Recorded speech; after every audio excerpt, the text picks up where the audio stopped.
¿Qué tal? Bueno, es un placer continuar con las conferencias y los plenarios del Congreso. En esta nueva oportunidad vamos a tener el gusto enorme de compartir este plenario con el doctor Mario de la Torre, de la Universidad de Granada, y con la doctora Paulina Antacli, de la Universidad Nacional de Córdoba y la Universidad Nacional de La Rioja.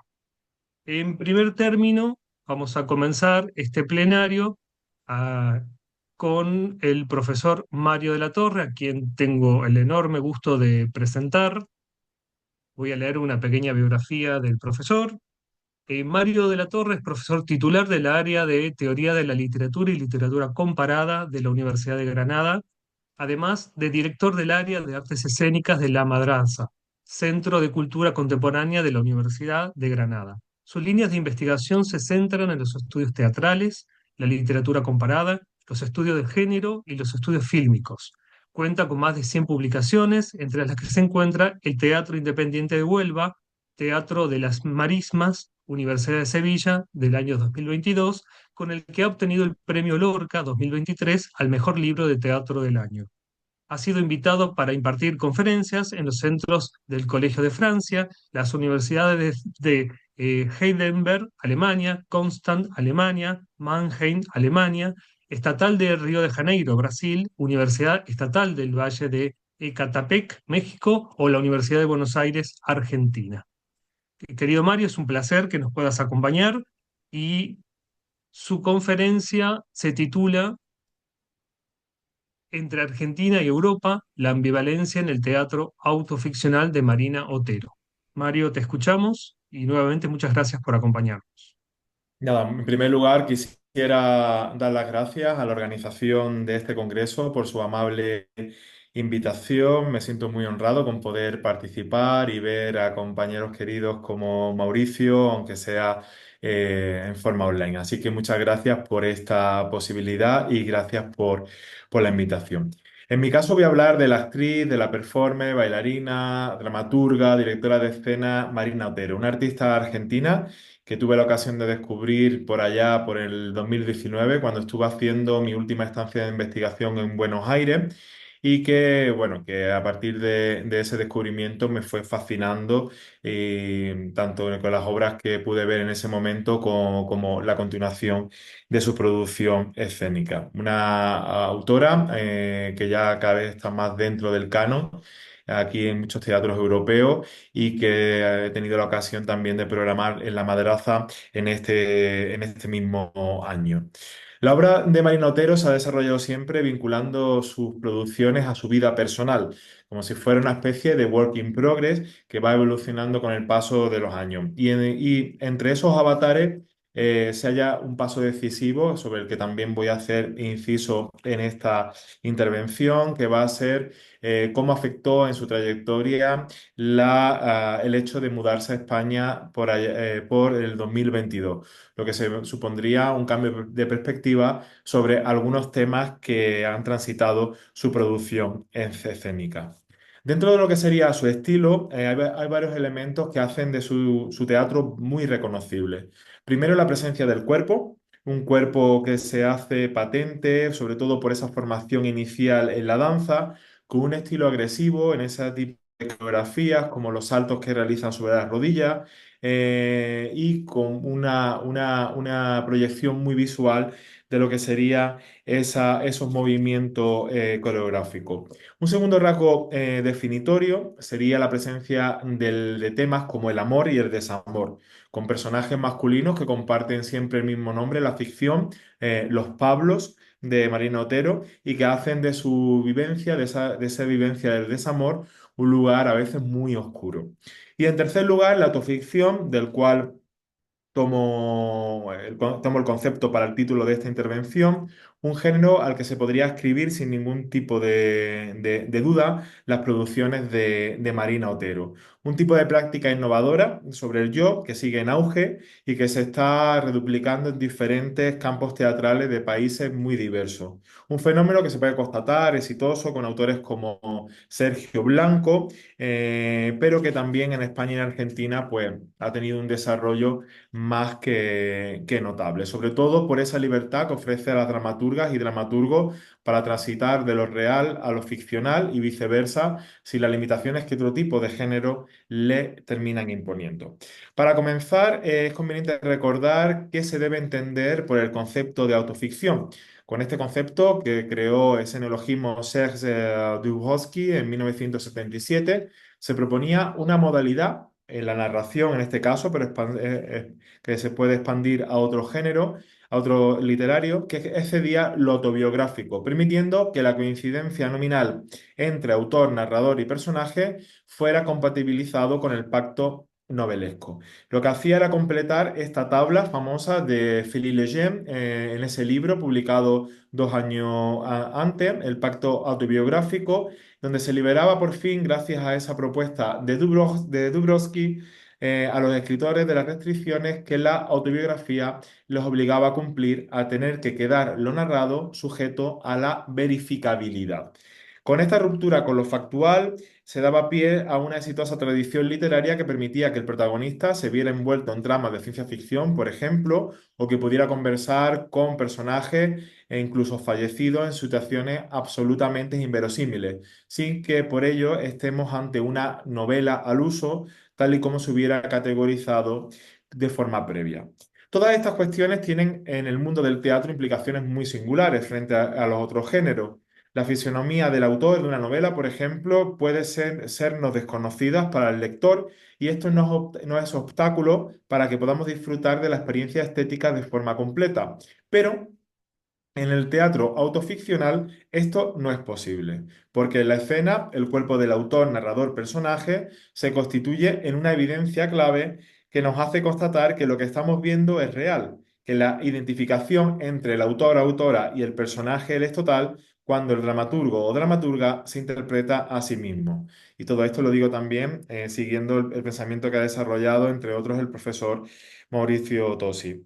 Esto provoca una ruptura por momentos de la denegación teatral y la simulación del actor, porque ni el intérprete debe ser algo que no es, porque ya lo es, ni el público debe creer que lo que está viendo no tiene continuidad en el mundo real, porque sí la tiene, al menos en cierta medida. Pero recordemos que esto no disolvería la idea del teatro, porque en la autoficción la poiesis sigue estando presente.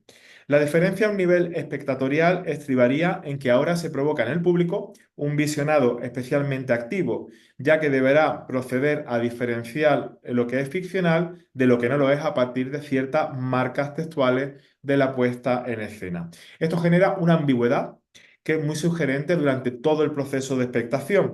Incluso puede conllevar a la elaboración de una visión concreta del mundo a partir del yo, con discursos críticos hacia ciertas realidades sociales que están presentes en la obra, como vamos a ver en algún caso en la obra de Marina Otero un poco más adelante. Esto genera una ambivalencia muy productiva entre la credulidad y el extrañamiento en muchas de las obras de autoficción.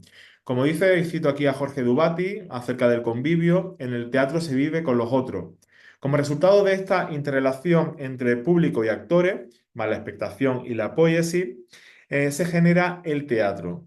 La cuestión es que en la autoficción, esta dialéctica entre intérprete y espectadores a veces se disuelve en cierta manera por la autopoiesis del intérprete y se potencia en consecuencia el carácter factual de la propuesta escénica, para revelar en grado máximo la pertenencia del actor, autor, personaje al mundo real, el mismo mundo al cual pertenece el público. Dentro de la autoficción, algunas de las propuestas más importantes en Argentina y en general en Europa, ahora con ese desarrollo que está teniendo desde Madrid sus últimas producciones, se corresponde con las producciones de Marina Otero, una artista multidisciplinar que se acoge a esta forma artística para sus creaciones escénicas desde que debutara con Andrea en 2012.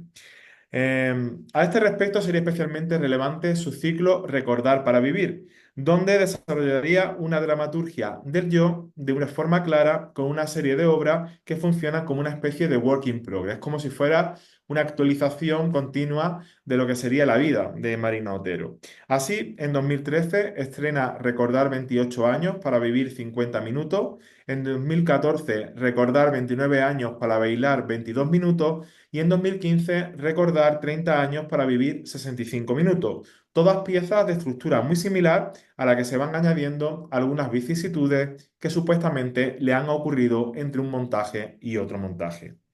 En un espectáculo posterior, 200 golpes de jamón serrano, estrenado en 2017, lleva a cabo un ejercicio autoficcional muy significativo que difiere en su estructura de los anteriores unipersonales y que va a marcar de cierta manera la evolución de su teatro, ya que en esta obra, 200 golpes de jamón serrano, comparte protagonismo con otro personaje.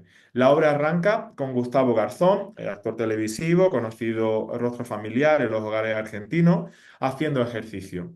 A continuación, se sienta y comienza un monólogo contando episodios de su vida privada, todos más o menos conocibles por el público, como el cáncer que sufrió, la relación con su hijo, con síndrome de Down, o la enfermedad y muerte de su expareja. Ante este tono confesional, el público no puede hacer otra cosa que creer que lo que está viendo y escuchando es real, que estamos ante una experiencia testimonial.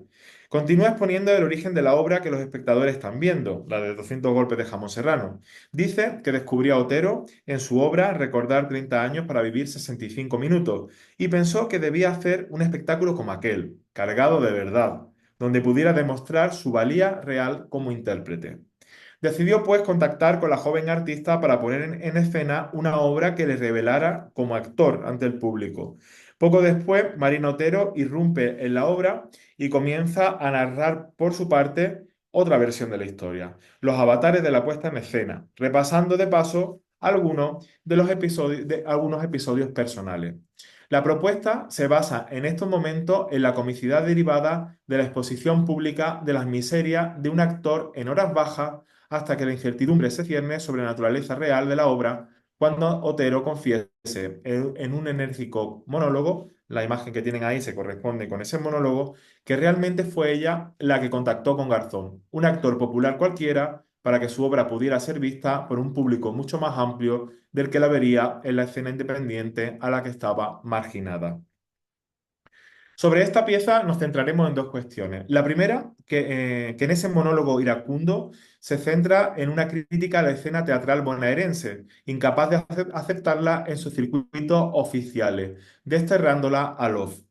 Y por otro lado, en segundo lugar, es significativo que cite a Angélica Lidl y recite un fragmento de su obra Perro muerto en tintorería, Los Fuertes, ya que Otero aprovecha este momento para criticar la escena teatral nacional y de paso la situación de Argentina, de igual forma que la dramaturga española Lidl hizo años atrás con el teatro español desde el escenario del Teatro Valle Inclán, dentro en el Centro Dramático Nacional. Es interesante ver cómo el teatro español se hace presente en el teatro argentino a través de esta influencia clara, mediante la cita que realiza Marina Otero en su obra. Ambas autoras, por otra parte, son claros ejemplos de autoficción y además con un tema muy claro en común, que sería el desamor. Un tiempo después estrena Marina Otero Fuck Me, que junto a Love Me y Kill Me conformaría una exitosa trilogía que la convertiría en una estrella en algunos países como Francia. En Fuck Me parte de su imposibilidad de moverse, casi no se puede mover, por una intervención una intervención que ha sufrido en su columna, por una lesión grave que tuvo hace un tiempo. Y como no se puede mover, usa una serie de actores como trasuntos de ella misma y con grabaciones de vídeo de forma previa a la filmación. Así, mientras el texto emerge de ella, el movimiento es encarnado por otros performers, todos hombres, haciendo una reduplicación del yo muy ficcional por el evidente cambio de género de los bailarines. En la misma línea estética se incardinaría, bueno, ahí tenemos algunas imágenes, trabajando siempre con el desnudo, que es una parte básica de sus producciones. Y vamos con la segunda parte de esa trilogía. En esta misma línea estética se incardina Love Me, espectáculo estrenado en el Festival Internacional de Buenos Aires en marzo de 2022 y que en España pudimos ver en su estreno en el Festival de Otoño de Madrid el 25 de noviembre de ese mismo año, en la sala Réplica Teatro. Coescrita y codirigida con Martín Flores Cárdenas, suponía la despedida de su país de origen, Argentina, tras mudarse a España y se constituía en una reflexión en torno a las consecuencias de su traslado para vivir en la capital española. Lo disruptivo de Love Me va precisamente en relación con la presencia de lo verbal, pero sobre todo a la forma en la cual se muestra la palabra durante el espectáculo. La puesta en escena es muy sencilla. En el centro del escenario, Marina Otero permanece sentada durante la mayor parte de los 60 minutos de la representación, realizando movimientos mínimos. Vestida con unas mallas rosadas y una chaqueta oversize negra, como la que tienen ahí en la imagen, en una imagen del espectáculo, mira al público, al suelo, mira sus manos, escribe una nota, se la da a una persona del público, etcétera. Gestos muy mínimos. Y mientras, a sus espaldas, se va proyectando en el telón de fondo un texto narrativo autodiegético y de focalización interna que va a guiar toda la función y que es asociado al personaje de la propia Otero. El paso de los minutos puede exasperar al público, que lee sin parar, expectante y deseoso de que el artista habla o haga algo, más allá de las acciones breves que he señalado. Surge así, por parte de los espectadores, una serie de movimientos, de sonidos, que habitualmente pasan desapercibidos en la sala teatral y que comienzan a ser semiotizados. Cualquier oscilación de la performer se intenta convertir en signo y con el transcurrir de los minutos el sonido emanado de la audiencia adquiere mayor consistencia ante el vacío sonoro de la propuesta. Finalmente, en los últimos minutos, la artista se levantará, se quitará la chaqueta, quedando desnuda de cintura para arriba, se colocará una máscara de lucha libre mexicana y comenzará a realizar una serie de movimientos cómicos para finalizar el espectáculo corriendo de forma desatada de un extremo a otro de la sala mientras suena un tema musical y se usan luces estroboscópicas blancas, como una liberación de esa contención del resto de la obra, ¿no? Una liberación de energía. Atendiendo al texto proyectado, vemos una sucesión de frases que nos remiten a un estilo diarístico, donde lo confesional está en un primer plano. La propuesta escénica hace que lo que el público lee sea asociado al pensamiento de Otero, como decíamos. Se muestra de esta forma y gracias al texto como artista, como mujer y sobre todo como migrante, produciéndose una interesante confrontación entre la manera en la que se siente y las formas en las cuales es percibida por los otros. Comienza relatando los preparativos de una cena para los amantes y se pregunta mientras le espera, y cito, ¿cómo terminé yo acá, sentada? Pero lo más interesante es que esta acción es interpretada de forma crítica a continuación y sigue diciendo, tanta teoría, tanto discurso feminista no impidieron que fuera arrastrada hasta este lugar, el mismo que ocupó mi mamá, mi abuela y tantas otras esperando a la misma hora, frente a la misma fuente. Fin de la cita. Si bien la pieza no se centra exclusivamente en una denuncia desde el feminismo, es relevante cómo se produce esta exposición de ideas, sobre todo porque tras citar a su madre y abuela y romper una serie de objetos de la vajilla, se reconoce en ellas, dirá Marina Otero otra vez.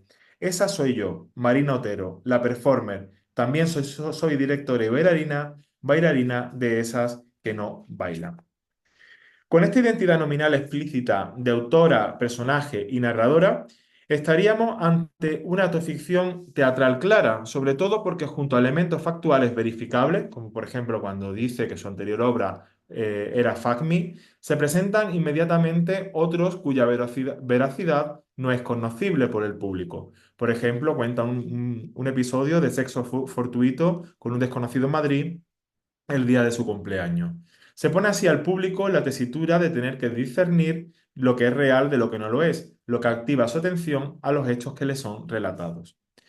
Otro elemento fundamental es la expresión de su recepción como migrante. Ella misma usará imágenes poéticas muy sugerentes para hablar de sí misma a este respecto, como cuando comenta que llegó a Madrid en marzo de 2022, cuando sobre España se cernía una tormenta de polvo sahariano. Y dice, mi cuerpo y mi arena trasladando lo mismo, el desierto. O luego, cuando expresa su sentimiento como sujeto migrante, llamándose a sí misma Sudaka. Y cito, ahora, con 38 años, tengo que armarme una vida de cero en un país donde siempre seré la sobra, dando lástima en festivales europeos que programan sudacas por culpa. La propuesta continúa con estrategias autorreferenciales muy sugerentes, como cuando empieza a utilizar la mise en abîme para mostrar la propia naturaleza de la pieza. Dirá, puede que parezca todo muy autorreferencial, ya lo sé, pero no me queda otra. No soy de esas que pueden inventar y o representar personajes de ficción o historias en lugares lejanos. Fin de la cita. Esto también es una estrategia también muy común con Angélica Lidl, ¿no? Donde también en su producción ella dice que la autorreferencialidad es absolutamente inevitable, porque si no habla de ella, ¿qué es lo que conoce? ¿De qué puede hablar? En este caso se explicita la práctica que comete en la obra, donde confirma por momento que su yo no es fingido. Dice, ni siquiera sé mentir. Más adelante continúa problematizando su percepción como migrante. Dirá, son las confesiones de una extranjera, una fugitiva. Para las migrantes huir puede volverse adictivo. No somos de ningún lado. Nuestra identidad es el movimiento.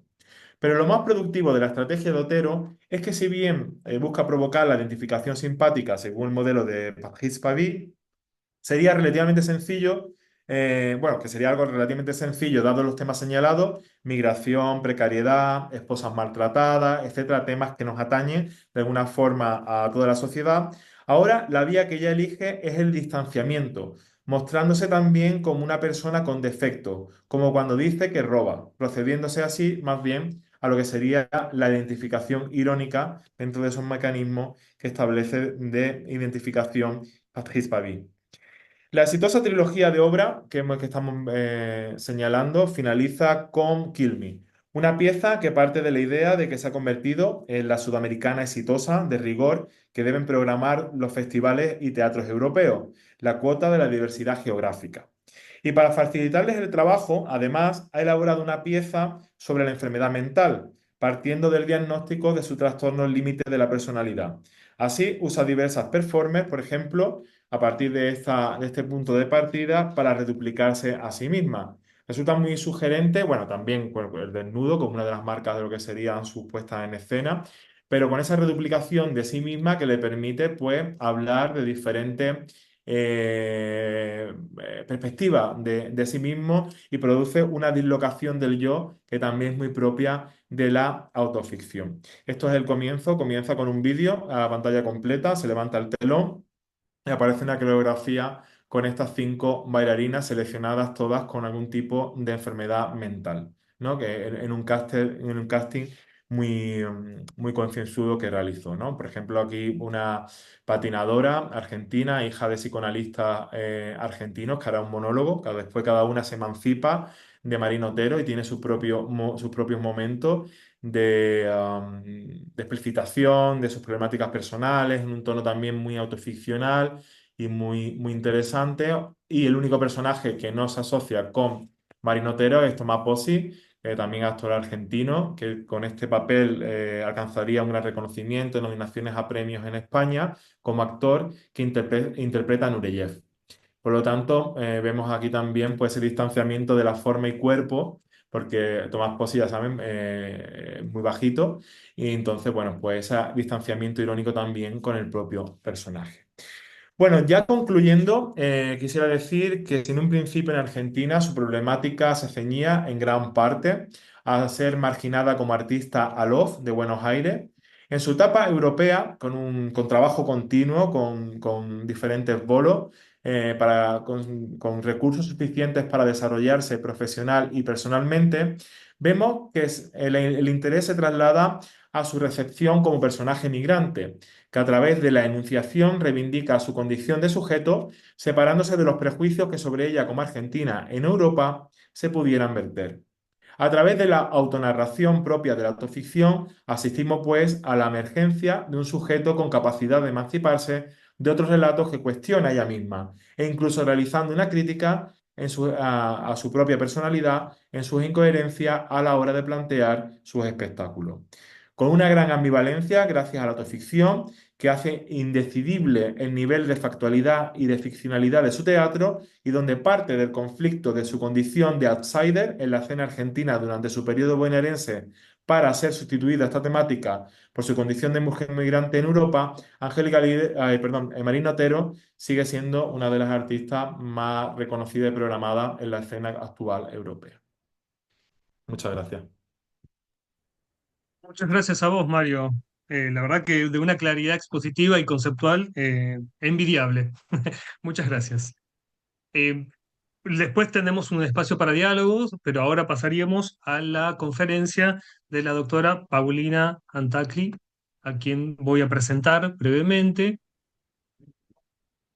Paulina Antacli reside en la ciudad de Córdoba, Argentina, es artista, investigadora, profesora universitaria, historiadora de arte y curadora. Doctora en artes por la Universidad Nacional de Córdoba, licenciada en artes visuales y egresada del Instituto Superior de Arte del Teatro Colón. Docente en el doctorado en artes de la Universidad de Córdoba y de la Universidad Nacional de las Artes. Profesora titular en la licenciatura en Artes Escénicas de la Universidad Nacional de La Rioja. Dirige equipos de investigación en la Secretaría de Ciencia y Técnica de la mencionada universidad, cuyo campo de estudios aborda las representaciones del cuerpo en artes escénicas y visuales. El Museo Casa Natal Picasso de Málaga publicó su libro Picasso, Barbour y la fórmula de la ninfa, 2019. Dio conferencias en el Centro de Pompidou de Málaga, el Museo Casa Natal Picasso, Málaga, Museo Picasso de Barcelona, Universidad de las Artes de Guayaquil, Universidad Federal de Río Grande do Sul, Universidad Complutense de Madrid, entre otros. Desde 1978 al año 2013 se dedicó a la práctica, enseñanza y producción artística de la danza en el Ballet Oficial de Córdoba. Integró el Ballet de Cámara Argentino y Compañía Alternancia, París, y el Ministerio de Cultura de Francia le otorgó 3 becas para especializarse en el campo de la danza. Querida Paulina, es un gustazo enorme tenerte también en este plenario y te escuchamos con tu ponencia titulada, segundo, Pervivencia de lo clásico, memoria y fórmulas emotivas. Cuando lo desees, Paulina. Bueno, muchas gracias, Mauricio, por la presentación. Es un gusto compartir esta charla también con el doctor Mario de la Torre y el intercambio que posteriormente tendremos. Esta presentación va a ser múltiple en torno a la idea de ese título que hemos visto, que has dicho recién. Ahora voy a compartir pantalla para ir ganando tiempo. Bien.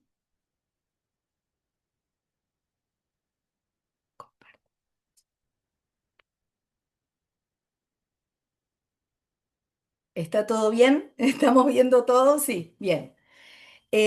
Bueno, esta idea de la pervivencia de lo clásico, memoria y fórmulas emotivas, sintetiza en gran parte un trabajo que vengo desarrollando desde mi tesis doctoral y un poquito antes, desde 2005. Entonces, los abordajes, como ustedes ya escucharon algo, parte de mi formación tiene que ver con las artes del movimiento, con la danza, con las artes visuales y también con las artes, particularmente con el teatro, en algunas cuestiones que vamos a ver. Ese título habla de categorías principales de un historiador que gracias a historiadores como José Emilio Burucúa, quien fuera director de mi tesis doctoral, ¿no?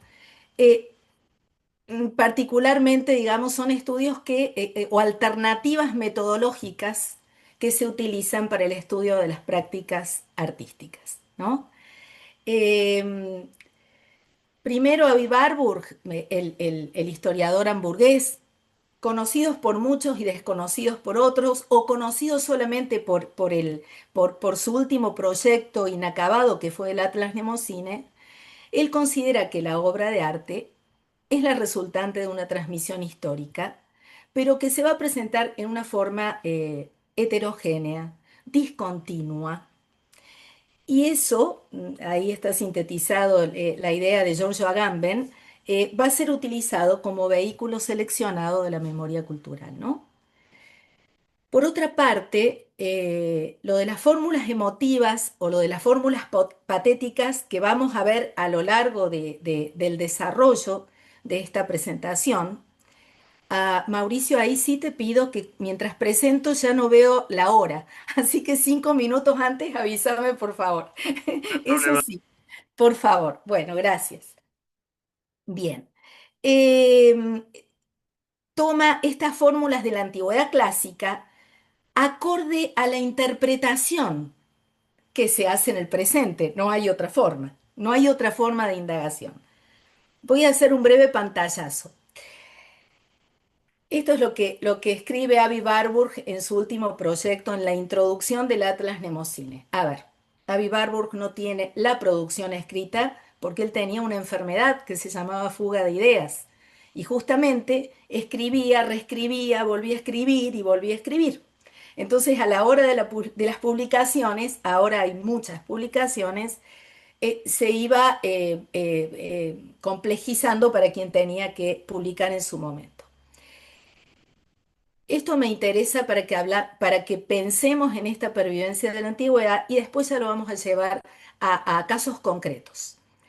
Caracterizar la restitución de la antigüedad como fruto de una conciencia nueva, historizante, cito directamente a Warburg, de los hechos y de la empatía, de la libertad de conciencia en el arte, se queda en teoría descriptiva como tal, insuficiente, de una evolución si quien hace tal caracterización no se atreve a hacer al mismo tiempo el intento de descender a las profundidades donde los impulsos del espíritu humano se entretejen con la materia acronológicamente estratificada.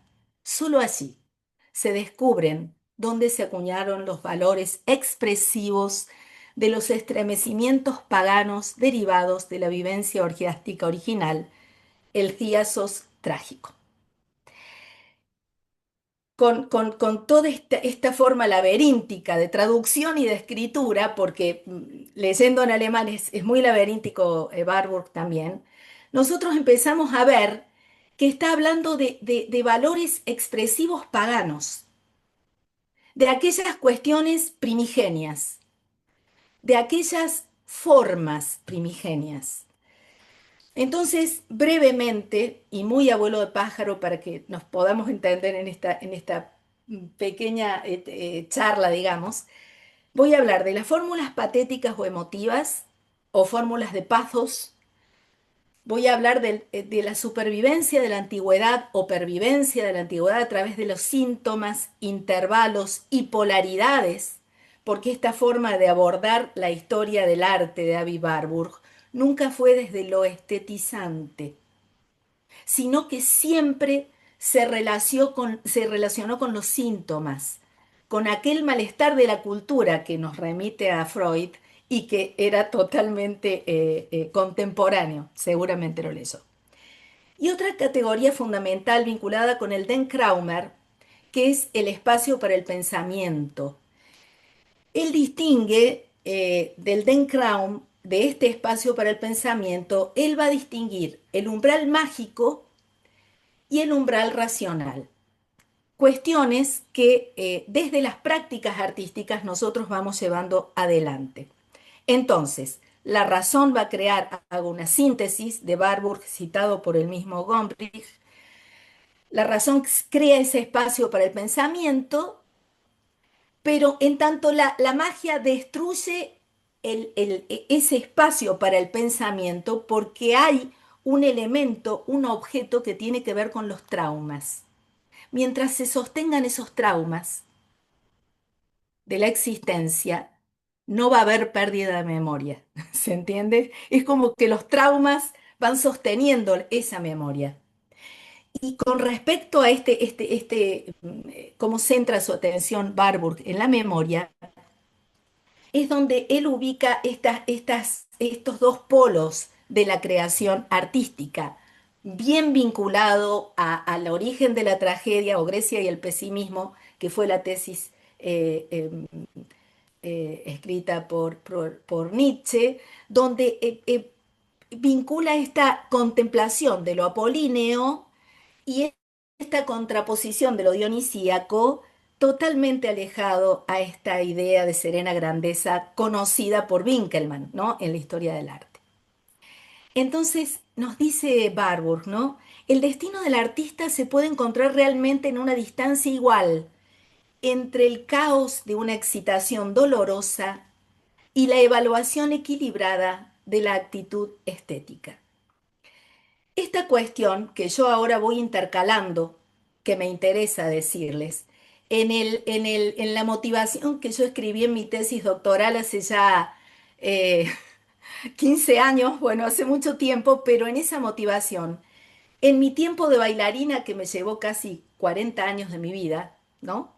O 46, muchos años de mi vida, había algo que a mí me llamaba la atención.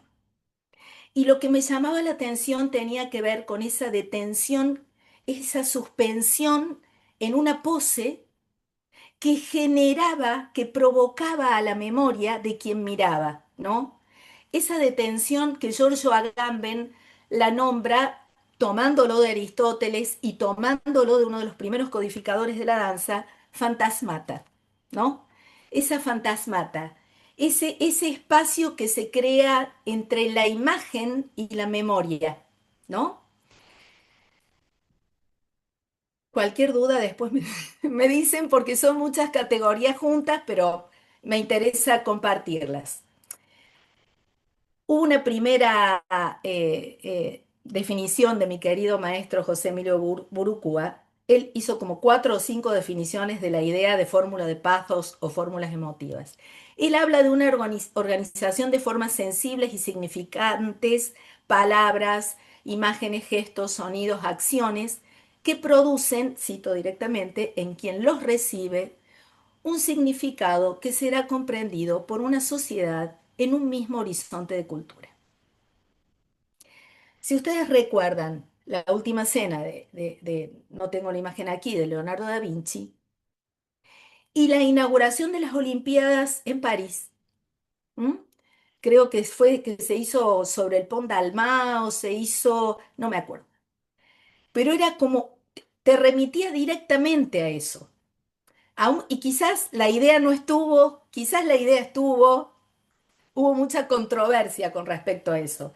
Pero el tema de quien mira, de quien recepta, sin ser un entendido o un especialista en arte, va a entender que eso remite a determinada imagen de origen, ¿no? Entonces, lo que va a proponer el método barburiano o la heurística barburiana, que es la que he seguido en estas investigaciones, que ya les voy a hacer una síntesis a continuación, toma, como les decía, el modelo sintomático, reúne, se sitúa en los márgenes. En la biblioteca de Warburg, por ejemplo, siempre Warburg decía que el libro que buscabas no era el libro que te iba a llevar a lo que vos necesitabas, sino que era el libro que estaba al lado, ¿no? Eso relacionado con lo que está en los márgenes. Y esa fragmentariedad de las concepciones teóricas, hoy llamaríamos triangulación teórica en metodología, nos ayuda mucho para el análisis de las prácticas artísticas. Entonces no estudiamos lo universal en Warburg. Eso ya lo dijo Burucúa y también Felisa Santos dice, rara situación, ¿no? De la uva ella. Lo singular es el pathos y lo universal es la fórmula, o más hondamente, lo universal es el pathos y lo particular, las formas de expresión de ese pathos, la singularidad.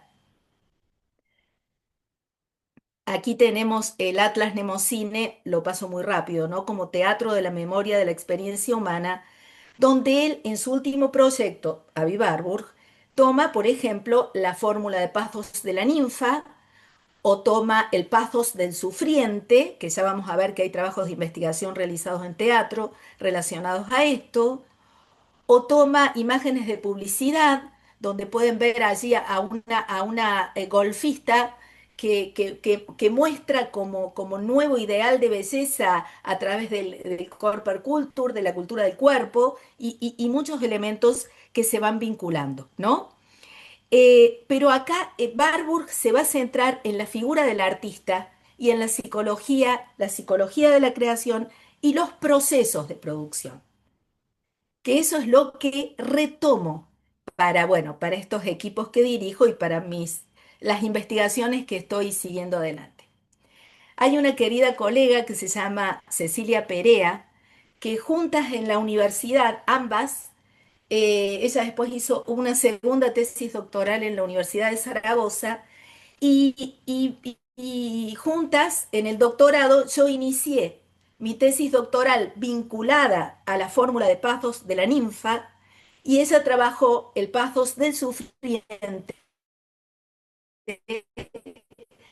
en el proceso de creación constante de Calderón a partir de la versión de Jerzy Grotowski, ¿sí? Entonces aquí tienen una imagen porque ella justifica, digamos, el hecho de que Grotowski va a explorar estas relaciones entre la existencia de la memoria ancestral. Son muchos los que ya nos han hablado de eso, pero bueno, digamos, no solo Grotowski, desde diferentes esferas eso se encuentra. Pablo Picasso también lo hace porque también analicé la obra de él, ¿no? Y eso se inscribe de alguna manera en el cuerpo y en la creación actoral. Entonces, todo esto, ¿de dónde se toma de Warburg? ¿Lo dice Warburg? No, se vincula con un método, con una forma de elementos que uno va retomando de sus textos, cuando él habla de los intermezzos florentinos, ¿no? Él habla de las acciones intermedias que se generan. Hoy las nombraríamos como performance, ¿verdad? No en esa época, pero se entienden como formas intermedias que son las que analizamos. Entonces, la primera es la tesis doctoral que desarrollé desde el año, fueron 8 años intensos de tesis y de trabajo con Warburg y también con Freud y también con Nietzsche, ¿no? Luego sigue la investigación de la identificación de la fórmula de pathos de la ninfa en la danza teatro de Pina Bausch y ahí tomo el trabajo de la ninfa postmoderna. Luego, la imaginería femenina de lo trágico, vinculando estudios de danza y de teatro en el NOA, ¿sí? En el noroeste argentino, que es amplio, y en la zona centro, que es Córdoba. Parte uno y 2. Y el último proyecto son las fórmulas emotivas de Warburg y sus representaciones, estudios regionales sobre lo femenino trágico en artes escénicas y visuales. Por ejemplo, aquí tenemos imágenes claras, donde, bueno, en mi tesis lo que planteaba como central, en mi tesis doctoral, lo que planteaba como central tenía que ver que el Picasso más clásico era el Picasso surrealista. El Picasso, digamos, que alinea con las poéticas surrealistas.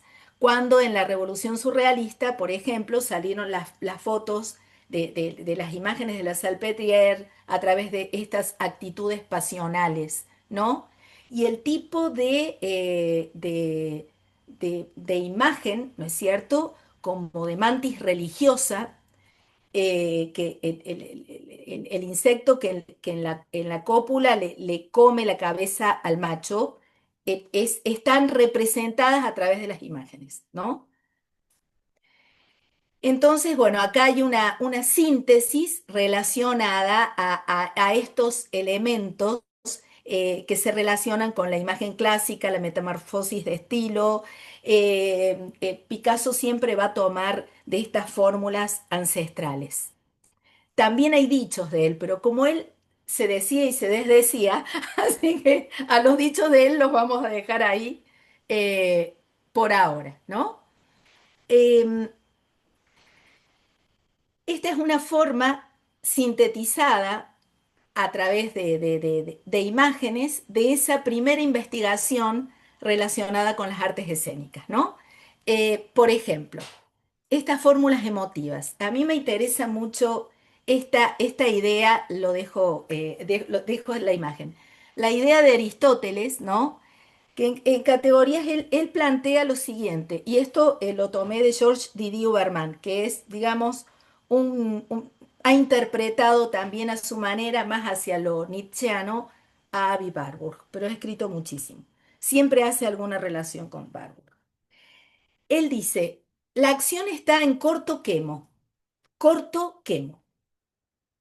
El pasivo de corto quemo es soy cortado, soy quemado.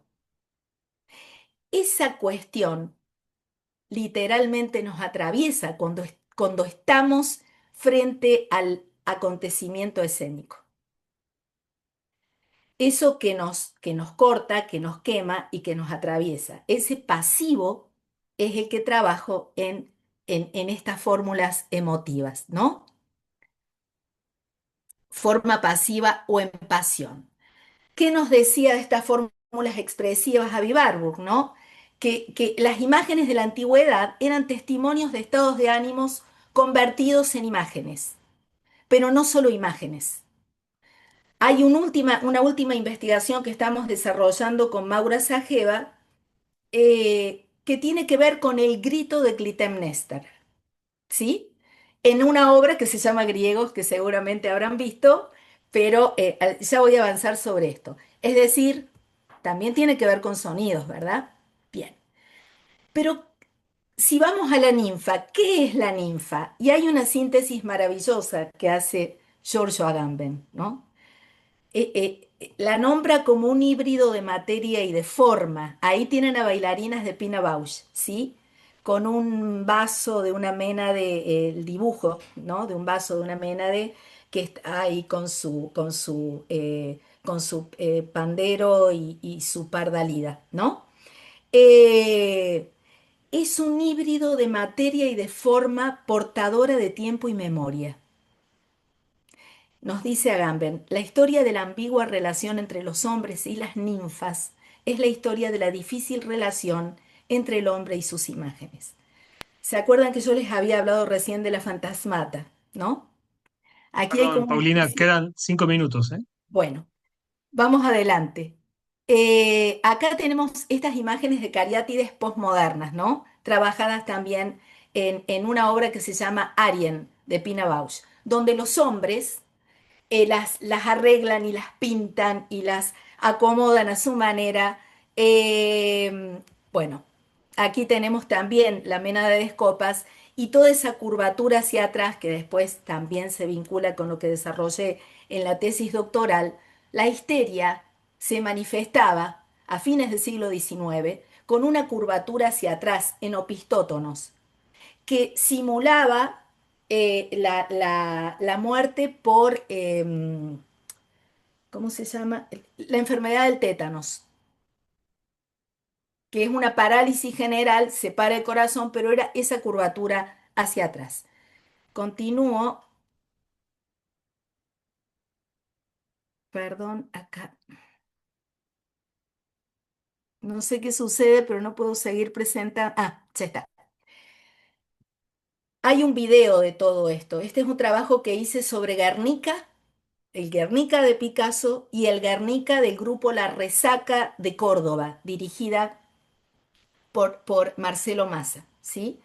Donde también el tema del grito, el grito en silencio, la gestualidad, bueno, acá está el atlas de imágenes que no voy a poder pasar.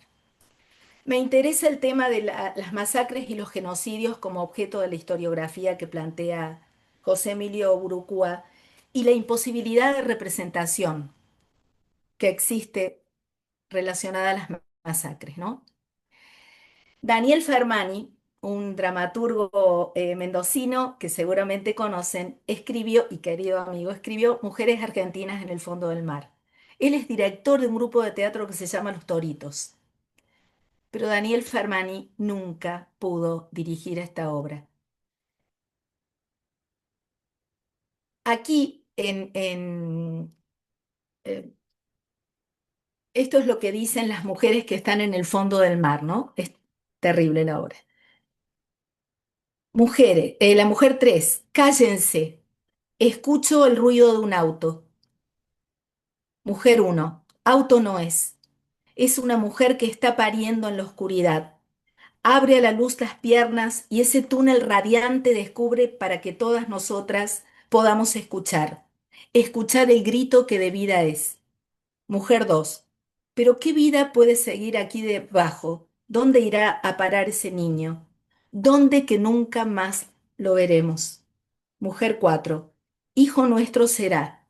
Lo mismo incluso si roban el pequeño cuerpo y el llanto y otras mujeres derraman la leche necesaria para su existencia.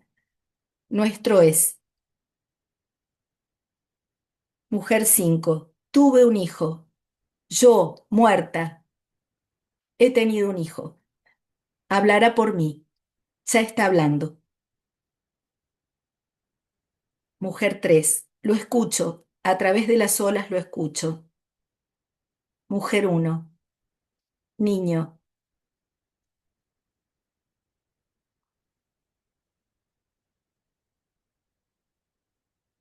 Tengo algo para contarte. Perdón. Bueno, para Daniel Fermani, estas imágenes, palabras y sonidos, él escuchaba una ópera para escribir esta obra de teatro, ¿no? Un pensiero nemico di pace de Händel, un pensamiento enemigo de la paz. Entonces dice, palabras, imágenes y sonidos configuran en la obra de Fermani aquello que identificamos como la imaginería femenina de lo trágico, cristalizado en un diálogo entre mujeres lanzadas al mar, cuyo grito silenciado tiene eco en la figura de un niño que encarna a la historia reciente. Al final de la obra, una de las mujeres, que yace en el fondo del mar, anuncia, niño, tengo algo que contarte. El pathos de la mujer trágica se expande como un grito lacerante a lo largo de nuestra historia.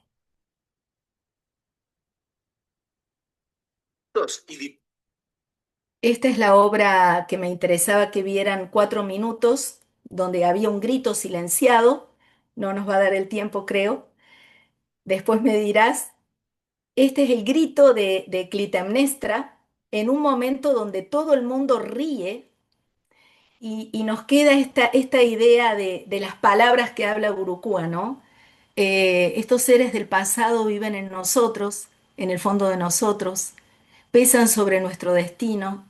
Son estos gestos que vuelven desde la profundidad del tiempo. Es lo que él escribió en Cartas a un joven poeta. Aquí está el grito de Clitemnestra porque en ese momento ella grita mamá. Es un aullido, es un grito lacerante, es un grito que desnaturaliza todo lo cómico que está sucediendo alrededor, ¿no? En esta obra Griegos. Y una de las cosas que también tomé de una tesis doctoral sobre canto, que me interesó, y dice, ¿cómo gime Otavia cuando la destierran de Roma y sufre? Porque ella, Carolina Gauna, habla El lamento de Arianna de Monteverdi y cómo compone. Monteverdi escribe las pausas que tiene que haber, las pautas para la cantante, pero todo el odio, el desengaño, el desamor, la furia desenfrenada, todo eso lo tiene que manejar la cantante con la voz. Entonces dice, ¿cuánto de rabia, de pena, de resignación hay en su gemir? Se pregunta Carolina. ¿Cómo se detienen los años de espera en la voz de Penélope? ¿Cómo se fijan la virtud, el aislamiento, el honor en el cuerpo y la voz de una mujer que espera? ¿Cómo todas estas mujeres viven en sus voces? ¿Cómo hacer de mi voz un camino para ellas?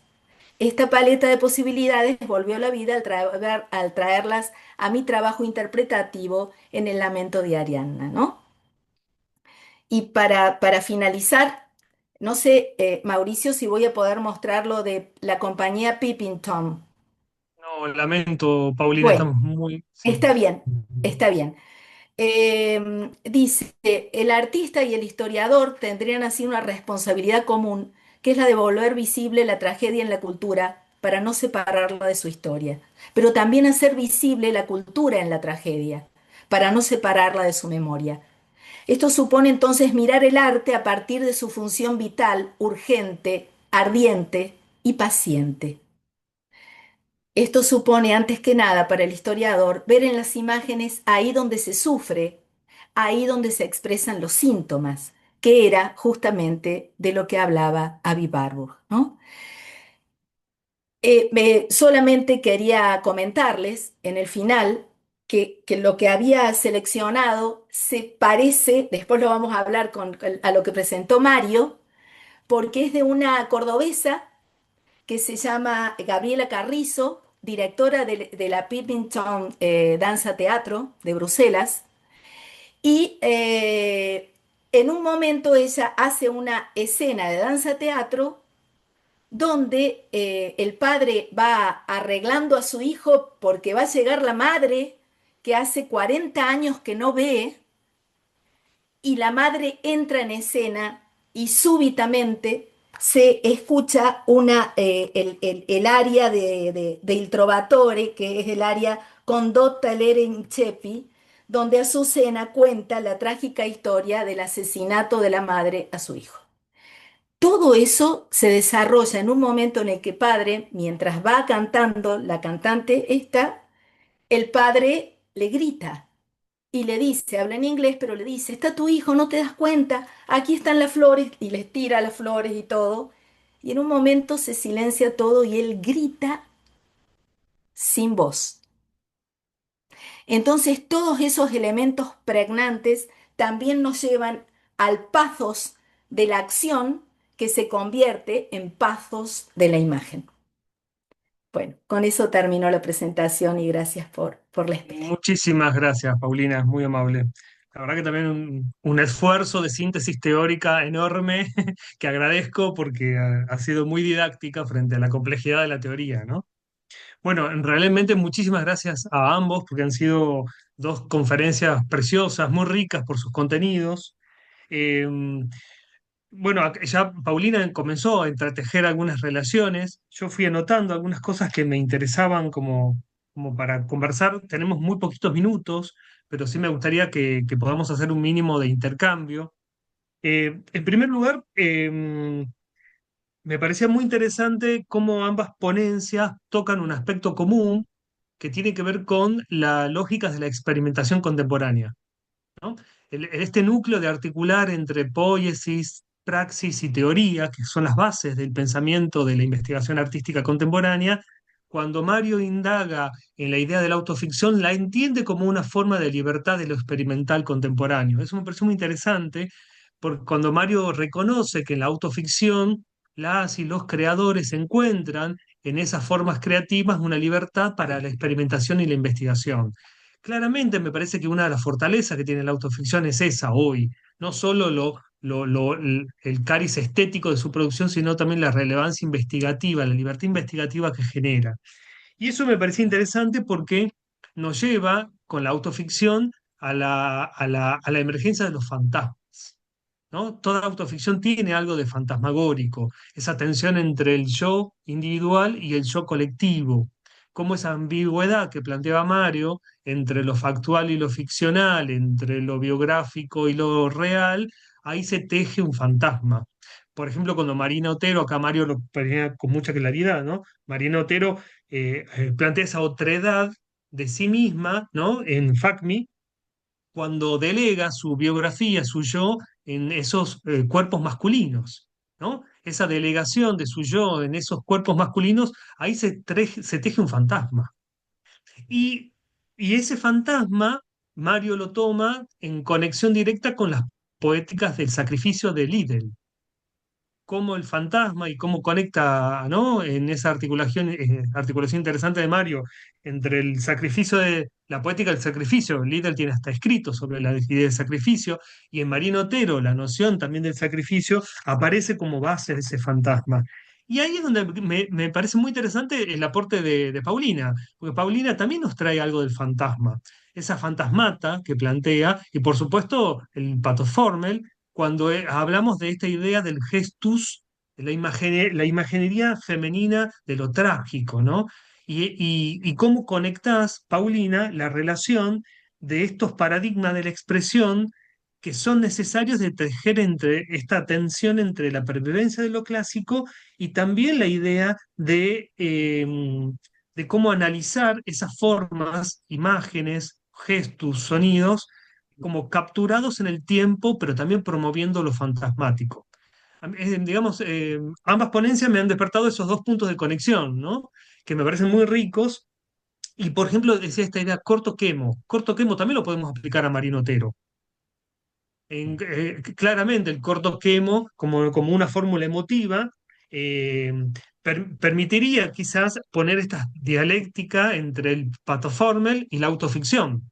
¿Qué pasa si podemos entender también a ciertas investigaciones autoficcionales desde este marco reflexivo? Me parece que se abre una puerta re interesante para los estudios comparados, que es el punto central de este congreso, ¿no? Ahí les dejo a ustedes la palabra si quieren comentar algo, sumar, debatir. Encantadísimo de escucharles.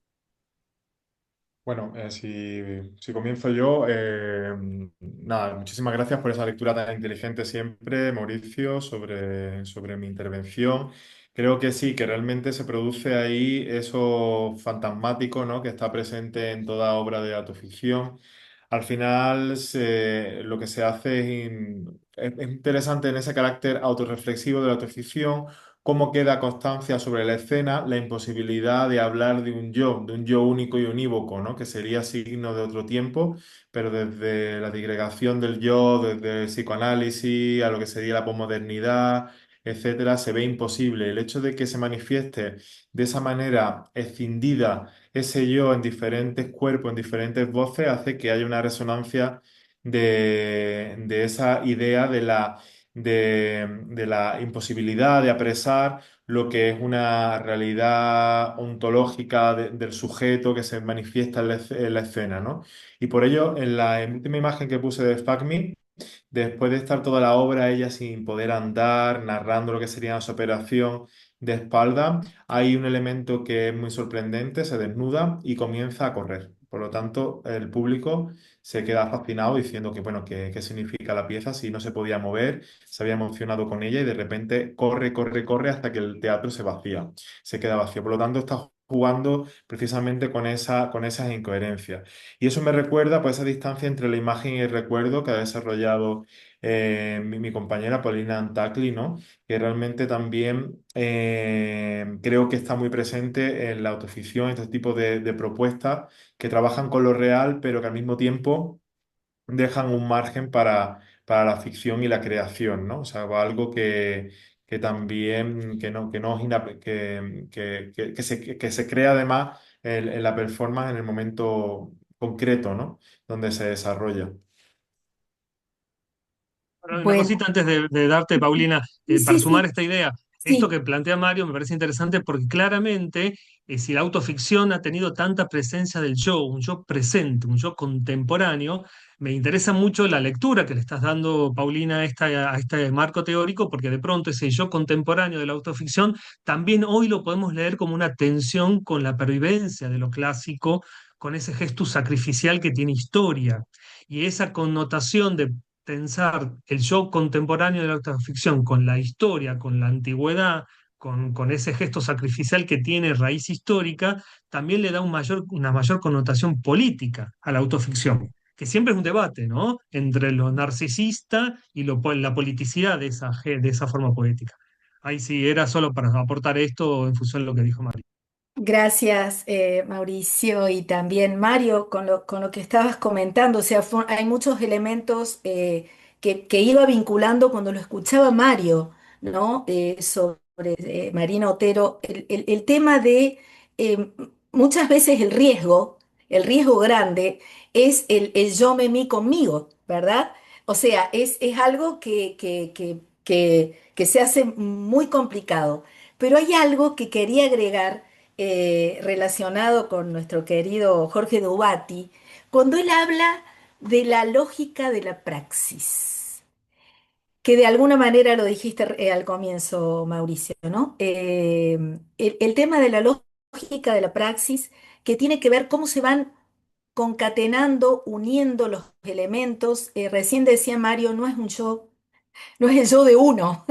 En todo caso, hay una memoria colectiva que te lleva, que te va llevando a eso. Pero es inevitable que eso se vincule con palabras, con imágenes, con gestos. Hay cuestiones, bueno, autorreferenciales que ahora voy a decir, vieron en las tragedias, en las películas italianas, el desgarrarse la ropa ante un dolor muy grande, ¿no? Ante el anuncio de algo dramático. Yo eso lo vi en mi abuela, en mi familia, cuando se entera de la muerte de mi tía, de su hija. Yo digo, o sea, esas cosas es que nos vienen, bueno, Barbour a eso lo nombra como engramas, viene de otra línea, pero tiene que ver con algo que ya está en nuestra genética, que ya está instalado en nuestra forma de trabajo, ¿sí? Les recomiendo que vean la obra de Pippin Tom, compañía de danza teatro que seguramente conocen. Esta obra se llama Alué, porque ella dice que está, Gabriela Carrizo, que está todo en alquiler, todo se vincula con lo fragmentario. Me interesa sobre lo que habló Mario también y lo que vos dijiste, tantas cosas juntas, pero lo fragmentario es lo que hoy nos maneja. Una mirada nostálgica a un pasado, pero sin profundizar en ese pasado. O sea, es una mirada nostálgica sobre lo que pocas veces profundizamos, ¿sí? Porque tendríamos que ser filólogos, ir a las letras clásicas, hacer un trabajo profundísimo. Y cuando nosotros trabajamos desde la lógica de la praxis, que recién decía, que enuncia Jorge Dubati, eh, la experiencia artística, también desde mi perspectiva y desde el trabajo que estoy realizando con el equipo, veo que es muy necesario el cruce entre el artista, realmente no para que hable de su obra, sino para que vaya desarrollando, porque hoy al artista se le obliga por ahí a conceptualizar cosas que no está en condiciones de hacer. Pero es una buena forma de acompañar, ¿no? Estas formas intermedias. Entonces yo creo que volver a ese pathos, eso de lo que hablaba Aristóteles, con esto termino, de ser cortado y ser quemado, es lo que siempre cuando vamos a ver un trabajo, una puesta escénica, una exposición, es lo que estamos buscando desesperadamente, ser cortados, ser quemados. Así es. Bueno, estamos ya justos con el tiempo, pero estoy enormemente agradecido básicamente por la generosidad de las exposiciones de ambos. Han sido realmente muy amables para poder traernos aquí todo su saber y sus experiencias, y espero que podamos más adelante compartir estos diálogos y estas conferencias en vivo, en un contexto mucho más generoso también, especialmente en términos políticos, que hoy nosotros en Argentina estamos pasando por momentos muy difíciles para las universidades nacionales. Por eso que el esfuerzo de realización de estos eventos como congresos cuesta mucho, y espero que, como dije, sean para un futuro en vivo y podemos extender estos diálogos en mesas de café, en debates públicos o en lo que podamos. Paulina, muchas gracias. Querido Mario, muchas gracias. Han sido, repito, muy generosos. Muchísimas Gracias a gracias. vos, gracias Mario. Muchas gracias, muchas Gracias, gracias. Paulina.